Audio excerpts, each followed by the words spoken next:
October 2000, I found myself driving down a street, dark, deserted street with abandoned buildings and abandoned cars lining the street to cop some dope.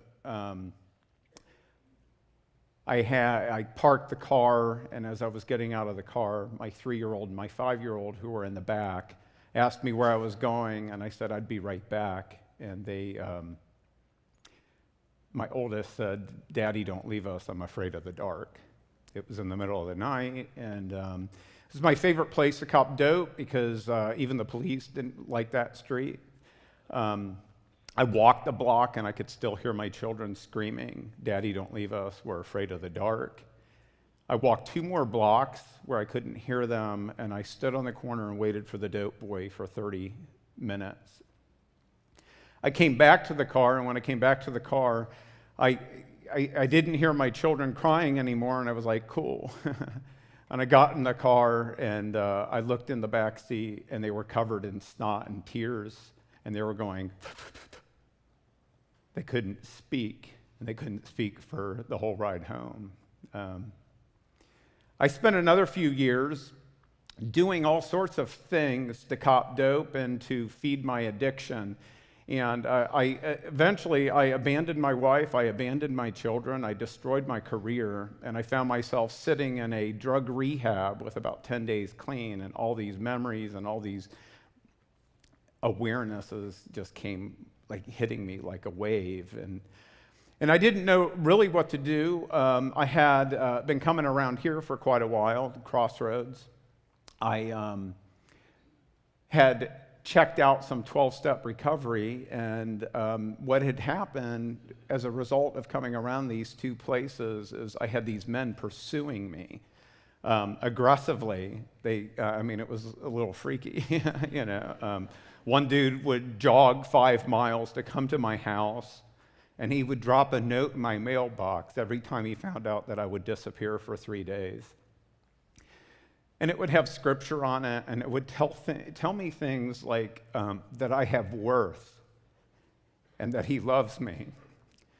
And I would be like, you freak, you know. But keep bringing the notes, man, because I need those. And then I jumped into the 12-step recovery, and these men, what I realized is that it was this tribe of warriors, freedom fighters that were fighting for the hopeless and the lost and the broken. I thought they were annoying at first, but that's who they are, and I soon discovered that. And what I did is I found myself being surrounded by like this elite warrior squad. I call them my SEAL 6 team. And they started breathing life into me. They started asking me questions. I started digging into the 12 steps. And there were questions weren't, hey, you know, where'd you cop your dope? You might want to avoid that street, or you shouldn't go to this bar, or you shouldn't do this at this time of day. There were questions like, do you insist on having your own way all the time?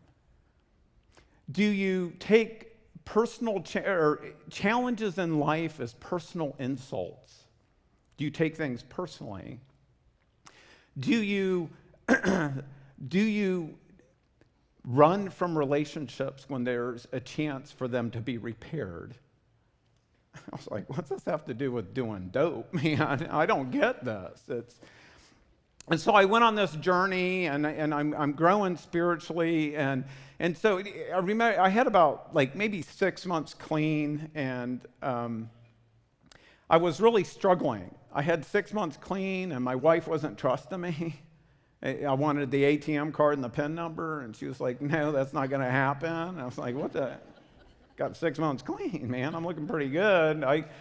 You can trust me. And then my children, I would drop them off at school or a daycare, and I would tell them I would be there on time this time. I'd pick them up on time, and they would look at me with those disbelieving eyes.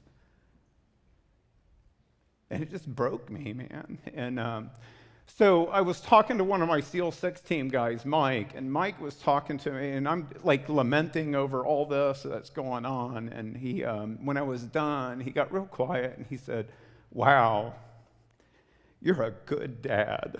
And I was like, what?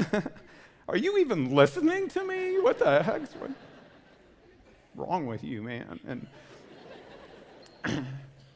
And he said, Kurt, I've watched where you came from, and I know where you're at, and I'm a part of your story, and I know the heart for your children and your love of God, and you're a great dad.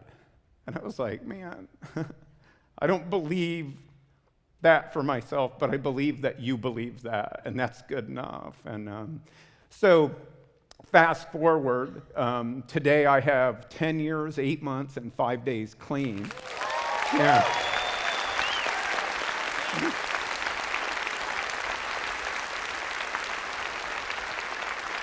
And although I abandoned my wife, she and I are celebrating 28 years married in August.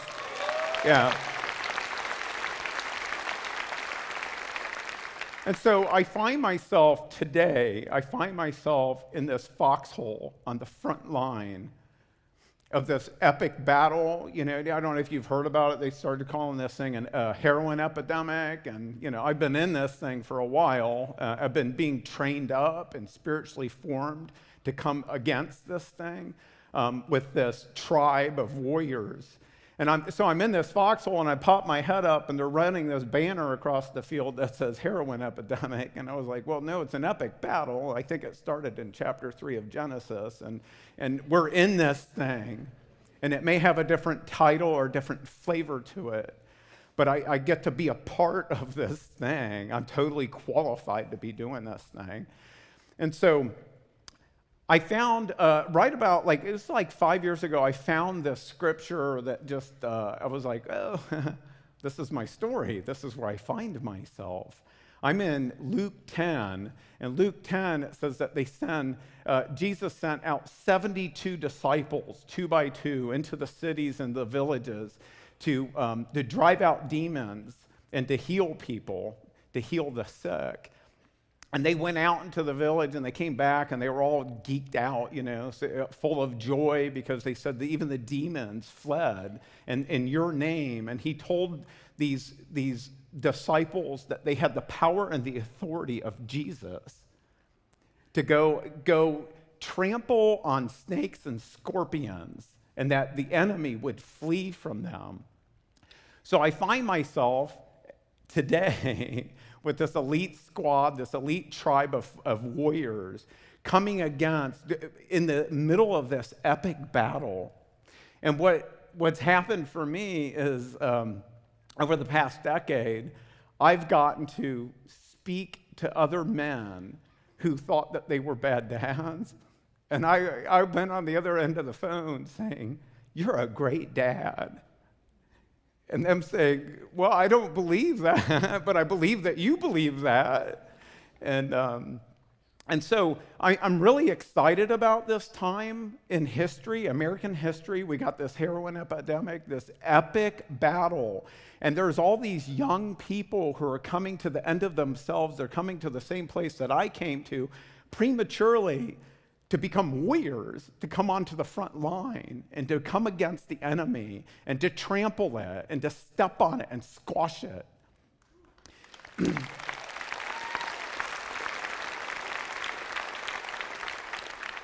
I'm a part of Crossroads. You're a part of my tribe. You are my tribe. And thank you.